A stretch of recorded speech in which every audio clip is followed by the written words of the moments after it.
Hi Decoders, we're back with part 2 of Is it really a good choice? Is this an alive choice? Is this delicious? Or is this just a habitual comfort zone? Hi, I'm Kiran Trace. Welcome to Humans Decoded, a story of hobbits, fairies, elves, dwarfs, gnomes, and humans. If you get lost at any point, there is a deep dive on all the different avatars in episode 1. It includes notes. Thank you for joining us in a fun little chat about the vast potential of our human makeup.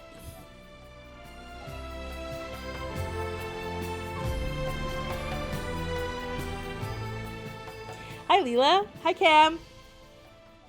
Hi girls. Hi decoders. Hi. You know, because it's not so obvious, it's really fun and harrowing to try to tease these out here. Yeah, just FYI, I'm sweating. This is like exposing in real time. It makes me sweat. I remember this. It makes me cringe thinking back about it. But this kind of very entitled, like I was kind of new to finally identifying my needs, and then it's like, everybody get on fucking board. This is my need. And it was this one time, and I'd been away on a shoot, and the people I was working with happened to be nuts, probably because I had a lot more karma in that area back then anyway. But yeah, it was just like, oh my God, I'm done. And then afterwards, I was traveling to stay at a friend's house in London. Yeah, the whole shoot was so janky, I almost like jumped out of a moving car to get away from the people. So by the time I got to the train station, I was like, I called my friend. I was like, you have to pick me up. I've had a day. Just come and get me. And she's like, okay, that's actually going to be really hard for me. I've just done the school run. I'm really tired. Like, there's a lot of traffic to navigate. And I'm like, you have to come and get me. And she did. Bless her. She did. I made her come to pick me up because I was like, this is my need. And it was only maybe a year afterwards that I was like, oh, I could have gotten a cab is what I could have done. I could have facilitated it. It didn't have to be on her. But yeah, you know, it was like, I finally identified my need. I've worked so hard for it now. It must come about in this particular way, and it has to be now in this way. And, you know, me. Yeah. Again, it's like, ooh, teasing it out. I have an example for myself, which is that, you know, generally swimming is my delicious, which is kind of a bold statement. I can't say that at any single moment the most delicious thing would be swimming, except that like 80% of the time it probably is. It's probably delicious if I'm in a pool. And honestly, even just saying the word swimming is so delicious to me. Like it makes me feel like just put me in the pool. Okay, so I moved to this new area. I live where I live now, and there's a really beautiful pool swimming right down the road, so close.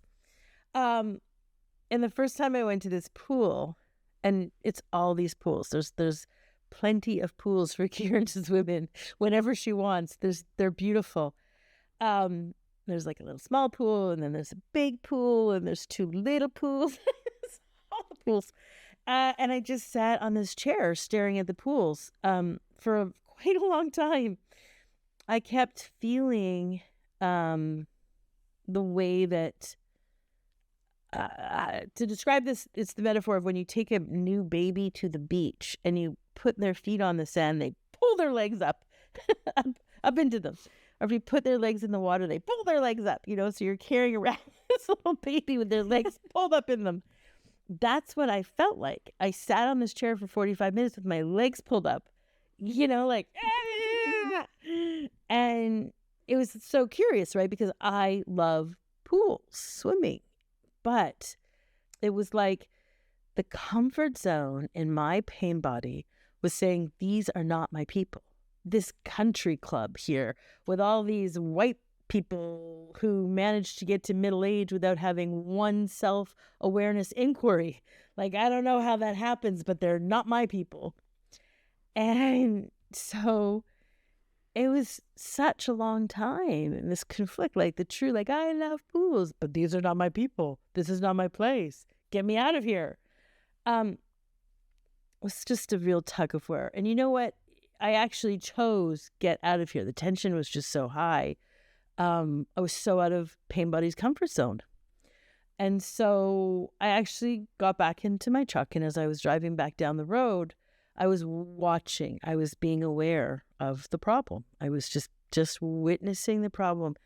And the inquiry of like, how can I turn away from a pool? Like, what's happening? Like, how can I be led away from this nourishment? And as I stared at it, what I found was a terror of I don't belong. I don't belong, and I'm going to do it really wrong. Like, I don't know any of the rules. I don't know the code for the wealthy country club, no self-awareness or any level of inquiry or exploration. Like, I don't know those codes, and I can't code switch in order to be belonging. Like, so I felt like, oh, I'm going to have this big target on my back, and obviously many lifetimes, same thing, thrown on the fire, being hunted, in this lifetime, obviously coming from the violence, my own biological father hunted me in this lifetime. So in this environment, it was my habitual patterns of not being safe were screaming at me, which is so funny, right? It's like this gated country club of white people. But that to me was such a threat. I'm going to do everything wrong. I don't have any instincts here. I don't know the implied rules, the assumed rules, which is the code of these people. In this environment. So, to get to the end, it was total bullshit. Obviously, total bullshit. It was just about a comfort zone for a pain buddy, for Christ's sake. So, yes, I have a membership. And yes, I go swim there all the time. And you know what? All the people are very lovely. And we have lovely, lovely discussions all the time in the hot tub. I think you can be so blind to your own blind spots. And that's why they're called blind spots. And sometimes when you're moving in a group, they stick out more. And I would say, especially if you're moving in a clear group. And I remember one time I was visiting Kiran, and lots of us were there celebrating the holidays, and I was starving. I came in, I was like, I'm going to eat. And I heated up some food, a bowl of pasta, and I ate it. And Kiran was like, hey, I noticed you went and made yourself some food. And I was like, well, yeah, I was hungry. And she was like, okay. And also, there's a group here. It's dinner time for all of us, not just for you. Maybe there's an opportunity to have dinner together. How would that work? What would it look like to put the need into the moment and see how it resolves and include everyone and not just yourself? And that was a wake-up call. I would say I have those moments all the time because I'm used to living on my own. So yeah, you can get really comfortable inside of your own ways until they clash with something, and then suddenly they're in stark relief, and then it's like, oh, okay, I fell asleep here. Yeah, as we're talking, I'm starting to put the puzzle pieces together for me. Like, where did it start to dawn on me that quite a lot of my habitual behaviors, or where I feel comfortable, is actually just the pain body comfort zone. And I remember there was a super challenging Christmas with lots of people together, and I was extremely triggered by something. So I kept collapsing under this trigger. But somehow in there, I don't know via which grace, but so much grace, I started to see that my avoidance and this collapse is pain body. And that was the starting point of me seeing that, oh yeah, hang on, like Cami said, delicious, or alignment isn't just about me, it's about the whole group, it's about the whole moment. Obviously, but sometimes it takes a moment to get there. I don't think I ever heard it before, really. And then one other puzzle piece is also like these massive hikes that showed up for me last year that were so out of not capable's comfort. Or another puzzle piece is this efficiency or new diligence that starts to timidly show up these weeks in my work. So it's totally out of character. And, I don't quite know how to articulate all this in this moment. It's like, oh, where do I start? Well, that's what's so beautiful about, being here in the podcast and exposing it real time is what we're always saying to you decoders. It's okay if you don't know your avatar, or it's okay if you don't have all the same traits that we say are the dominant traits of the avatar. Like we get a lot of you guys writing in going like, well, I'm half Hobbit and maybe half fairy. Like, so which am I? Or I think that I might be, I'm a new different avatar. I'm an avatar that does this and this and this, and that's great place to start. But, as Leela, you're explaining in real time, how you find more and more of your authenticity is sitting in a blind spot that you don't even know it's there. So decoders, like, it's a journey. And we say this all the time, and you guys hear us say this all the time. It's a journey to find the fluency of your avatar. And there's no timeline and there's no urgency. It's just a willingness or an aliveness to look instead of solve, right? So it's just this awareness. And just like Leela was saying, it's years to discover that cat-like slow movement was a comfort zone of a pain body and not authentic to her. And that, and the thing she says all the time is like, but I don't move fast like an elf. It's like, it's just not right for you to see through that habitual pattern. But then she sees through it, and then there's this really delicious, timidly, not to put her pain body too much on the spot, because the identification with all that. But like, that there's actually this it's there. authentic, delicious, that's real and unmistakable. And so I love that we're sort of saying in real time, there's a process and a journey to take. And that's the point of it all. That's the juice of it all. That's the joy of it all. It's not the knowing. It's the aliveness and inspiration and willingness to discover. And like, sidebar, count how many times we've said real time in this episode so far.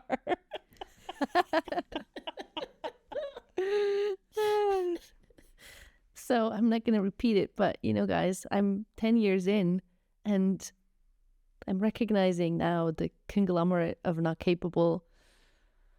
And as I'm recognizing it, I can see that it's a blind spot because Kiran mentioned it before, there's identity there. That if I weren't identified, I could see how obviously it's a pain body versus it's my ways, it's my taste, etc. It's my authenticity. But I guess, as you become more aware of these tracks of the pain body, you start to see the effort.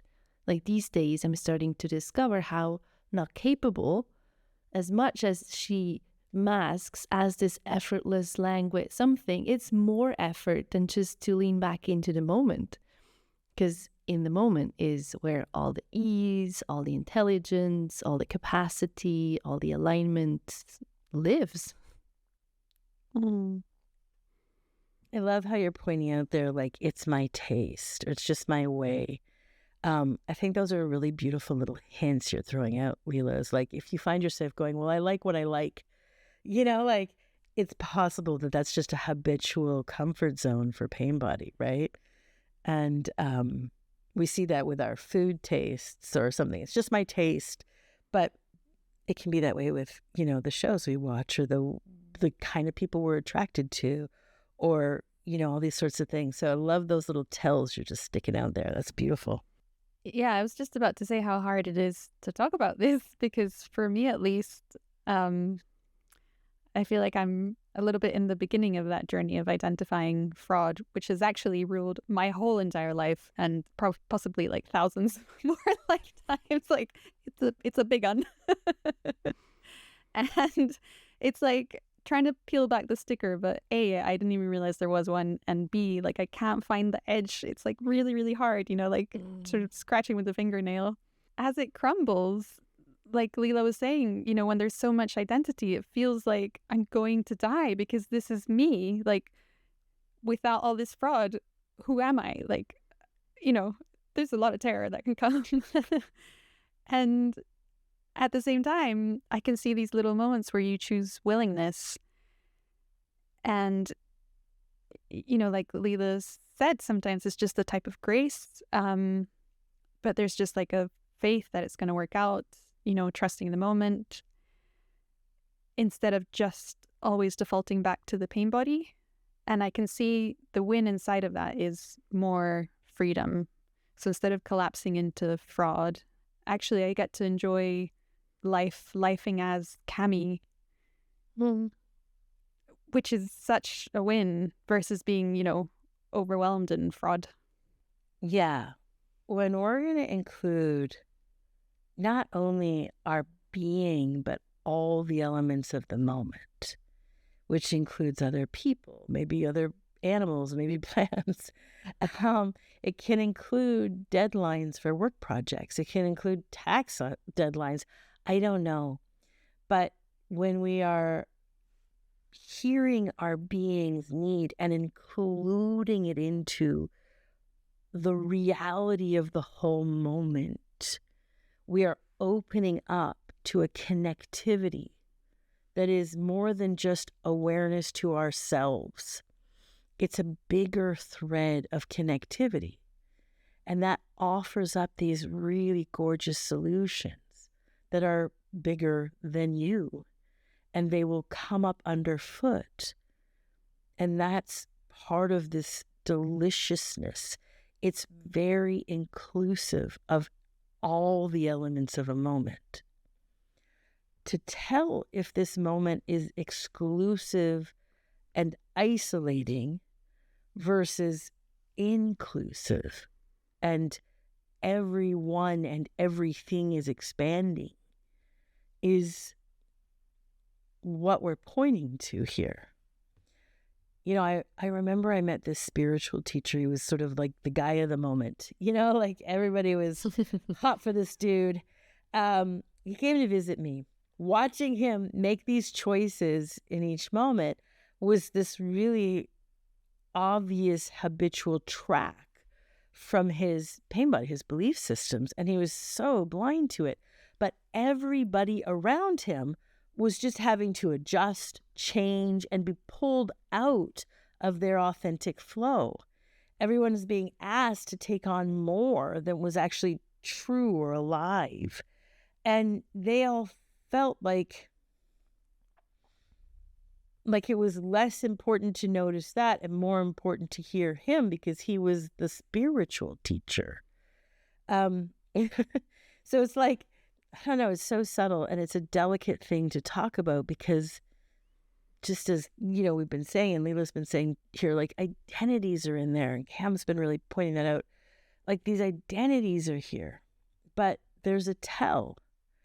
Is this level of nourishment for all versus an imagined nourishment for one?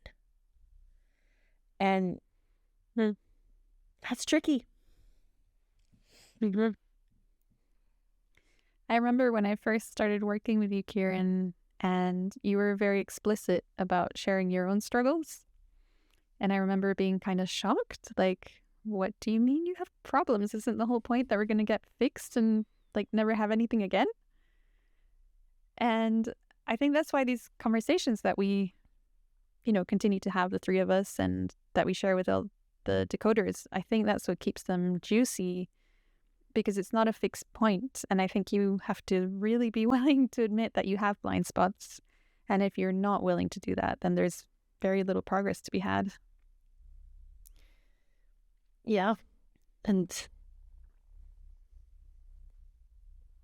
also be willing to keep kind of trading it all in, like in any moment. All the little stories we keep finding in our pockets. I mean, that's, as I sit here and talk to you, it's hot. It's so hot. It's not comfortable. Like, I like my stories. But I want freedom more than my stories. So let's keep pulling them out of my pockets. I think that also, I love that we're pointing out, like, but what do you mean? Aren't we going to have it all fixed? Like, isn't it to be aligned, to be clear, to be awakened into original nature means we're done. And there's definitely a sell. Like, there's marketing in that department. It's like there's all kinds of explicitly speaking to that in these non-dual homes or in these spiritual rooms. And it's not true that we immediately stop being habitual in our behaviors or actions. We talked about this in the last episode, podcasters, right? But an awakening into original nature is to have the identity of being a person separate totally wiped out. But that doesn't wipe out these wirings in the system that are still wired this way. It doesn't just wipe it all out. There's this beautiful opportunity to now, without a filter, go and see these wires. And that doesn't happen immediately. There's also a big marketing sale that says you'll awaken, and inside of 6 or 7 months, you'll hold out a shingle and start teaching. And that's so much bullshit. You'll immediately write a book. It's like if you had an opening, a very legitimate, very real, abiding awakening into original nature, and start teaching before 9 years, it's undercooked. Like, what we're saying is that it takes years, like Leela said, a decade to unravel these parts, these pieces. And what's so gorgeous is the journey. What's so gorgeous is to have awake plumbers and electricians and to have awaken into original nature, lawyers and doctors and, exploring, listening, witnessing, watching, uncovering, like that's what reality is going to look like. Yep. There's a lot of janky wiring that's trying to correct itself inside of here. And I would say I'm in the middle of one of these identity deaths that we've talked about before, because fraud has been making the plays for so long, and it's only just freshly being seen for the first time. So it feels like I'm having to pull out all my tools, all my practice, all my prayers. And yesterday I had these waves of terror, like wave after wave, and then the most amazing, piercing silence meets all of it. And then I came to this truth that it's safe to give it all to the moment, to give it all up. And yeah, maybe that's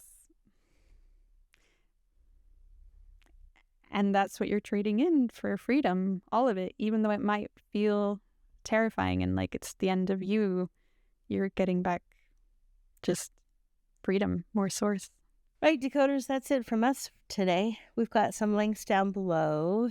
An old article I wrote about that very teacher, living for the present moment or being in the moment, not the same.